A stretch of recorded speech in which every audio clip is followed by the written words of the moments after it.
ಇನ್ನು ನಿಮಗೆಲ್ಲ ತಿಳಿದಿರುವ ಹಾಗೆ ದೇಶದಲ್ಲಿ ಲೋಕಸಭಾ ಚುನಾವಣೆಯ ಕಾವು ಬಹಳ ರಂಗೇರುತ್ತಿದೆ ಅಂತಾನೆ ಹೇಳಬಹುದು. ಕರ್ನಾಟಕದಲ್ಲಿ ಹಲವು ಗ್ಯಾರಂಟಿಗಳನ್ನು ಘೋಷಣೆ ಮಾಡುವುದರ ಮೂಲಕ ತನ್ನ ಅಧಿಕಾರವನ್ನು ಪಡೆದುಕೊಂಡಿದ್ದ ಕಾಂಗ್ರೆಸ್ ಸರ್ಕಾರ ಈಗ ಲೋಕಸಭಾ ಚುನಾವಣೆ ಸಲುವಾಗಿ ಕೂಡ ಸಾಕಷ್ಟು ಘೋಷಣೆಯನ್ನು ಮಾಡಿದೆ. ಅದೇ ರೀತಿಯಲ್ಲಿ ಕರ್ನಾಟಕದಲ್ಲಿ ಕೂಡ ಲೋಕಸಭಾ ಚುನಾವಣೆಯ ಕಾವು ಹೆಚ್ಚಾಗಿದ್ದು ಬಿಜೆಪಿ ಮತ್ತು ಕಾಂಗ್ರೆಸ್ ಸರ್ಕಾರ ಹಲವು ಘೋಷಣೆಗಳನ್ನು ಮಾಡುವುದರ ಮೂಲಕ ಜನರನ್ನು ತನ್ನತ್ತ ಸೆಳೆಯುತ್ತಿದೆ.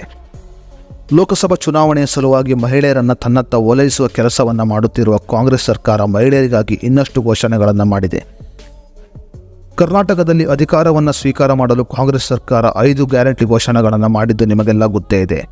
ಅದೇ ರೀತಿಯಲ್ಲಿ ಲೋಕಸಭಾ ಚುನಾವಣೆಯಲ್ಲಿ ಕೂಡ ಜಯವನ್ನು ಸಾಧಿಸುವ ಉದ್ದೇಶದಿಂದ ಕಾಂಗ್ರೆಸ್ ಸರ್ಕಾರ ಈಗ ಮಹಿಳೆಯರಿಗಾಗಿ ಇನ್ನಷ್ಟು ಘೋಷಣೆಯನ್ನು ಮಾಡಿದೆ. ಕೇಂದ್ರದಲ್ಲಿ ಅಧಿಕಾರವನ್ನು ಸ್ವೀಕಾರ ಮಾಡುವ ಉದ್ದೇಶದಿಂದ ಕಾಂಗ್ರೆಸ್ ಸರ್ಕಾರ ಈಗ ಇನ್ನೊಂದು ಘೋಷಣೆಯನ್ನು ಮಾಡಿದೆ. ಈ ಘೋಷಣೆಯಲ್ಲಿ ಮಹಿಳೆಯರ ಖಾತೆಗೆ 1 ಲಕ್ಷ ರೂಪಾಯಿ ಹಣವನ್ನು ಹಾಕುವುದಾಗಿ ತಿಳಿಸಿದೆ. ಕೇಂದ್ರದಲ್ಲಿ ಅಧಿಕಾರ ಪಡೆಯುವ ಉದ್ದೇಶದಿಂದ ಕಾಂಗ್ರೆಸ್ ಸರ್ಕಾರ ಮಾಡಿರುವ ಘೋಷಣೆ ಯಾವುದೆಂದು ನಾವೀಗ ತಿಳಿಯೋಣ. ನೀನು ನಮ್ಮ ನ್ಯೂಸ್ ಒನ್ ಕನ್ನಡ ಯೂಟ್ಯೂಬ್ ಚಾನಲನ್ನು ಸಬ್ಸ್ಕ್ರೈಬ್ ಮಾಡಿಲ್ಲ ಅಂದರೆ ಈಗಲೇ ಸಬ್ಸ್ಕ್ರೈಬ್ ಮಾಡಿ ಮತ್ತು ಈ ವಿಡಿಯೋವನ್ನು ಸ್ಕಿಪ್ ಮಾಡದೆ ನೋಡಿ. ಈ ಬಾರಿ ನಡೆಯುತ್ತಿರುವ ಲೋಕಸಭಾ ಚುನಾವಣೆಯಲ್ಲಿ ಕೂಡ ಕಾಂಗ್ರೆಸ್ ಸರ್ಕಾರ 5 ಗ್ಯಾರಂಟಿ ಘೋಷಣೆಗಳನ್ನು ಮಾಡಿದೆ.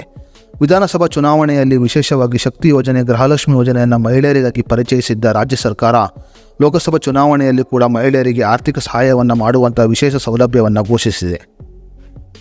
ಹೌದು, ಈ ಬಾರಿ ಕಾಂಗ್ರೆಸ್ ಸರ್ಕಾರ ಮಹಿಳೆಯರಿಗೆ ಭಾರಿ ದೊಡ್ಡ ಘೋಷಣೆಯನ್ನು ಮಾಡಿದ್ದು ಈ ಘೋಷಣೆಯಲ್ಲಿ ಮಹಿಳೆಯರಿಗೆ 1 ಲಕ್ಷ ರೂಪಾಯಿ ಹಣವನ್ನು ನೀಡುವುದಾಗಿ ಹೇಳಿದೆ.